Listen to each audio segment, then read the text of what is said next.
Hi, welcome back. Annie's Kisselbash here. So I've just finished my journal and I'm about to start a new journal. This is my favorite journal. I've used it for the past 3 or 4 years. Jen found it for me. And I thought I'd share with you 6 reasons why I love this journal, and then I will show you how I set up my journal, which helps me set up my mindset for abundance, productivity and positivity for the next 5 or 6 months. So, slightly different episode today. Let's get started.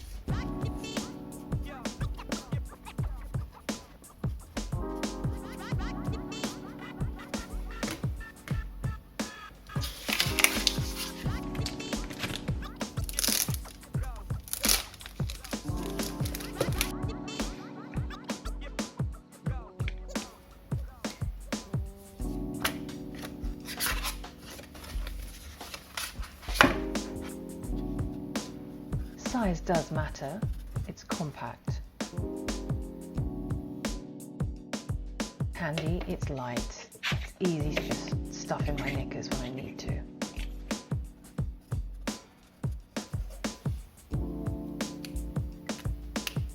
Because I can't draw in a straight line. I love fountain pens, so this is huge for me. I journal with a fountain pen. I like to think I'm posh.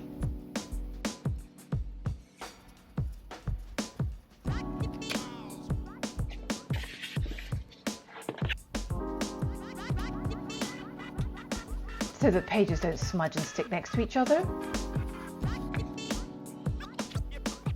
Just leave it open while I'm working and I don't have to lose my page. I'm going to let you read these 6 reasons one more time while I take a sip of coffee.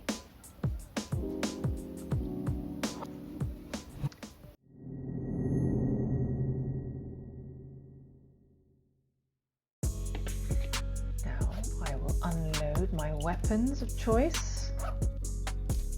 Index.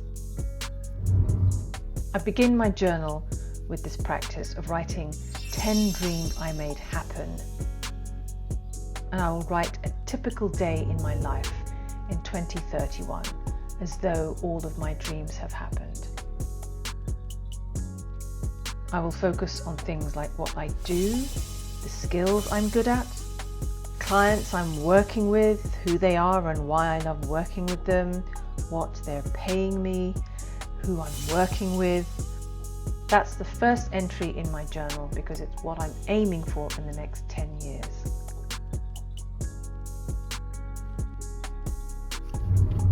On the next page, I will write my goals for the coming year. So I begin with 10 years and then I've got the 1 year. I will write 5 major goals I'm working on. And these 5 goals always include one of each of these areas: health, mental and physical health,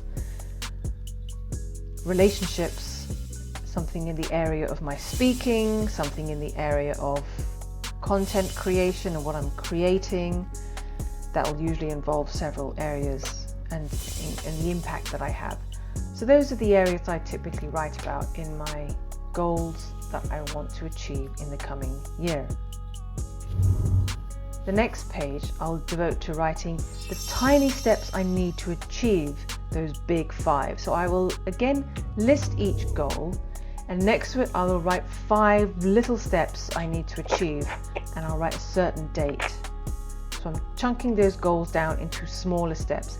Yes, I'm writing the goals down again, but these are important to me. If you can't be bothered to write one more page with your goals and dig deeper, are they really worth your time? Clearly they're not that important to you. That's the way I look at it. The next page is all about helping me embody the mindset and do the activities I need to do in order to achieve my goal. Because in order to get what you want, you have to be it first, do the activities, and then you will have it. I ask myself these questions like, okay, to achieve my goals, I need to be more, and then I'll fill in the blank.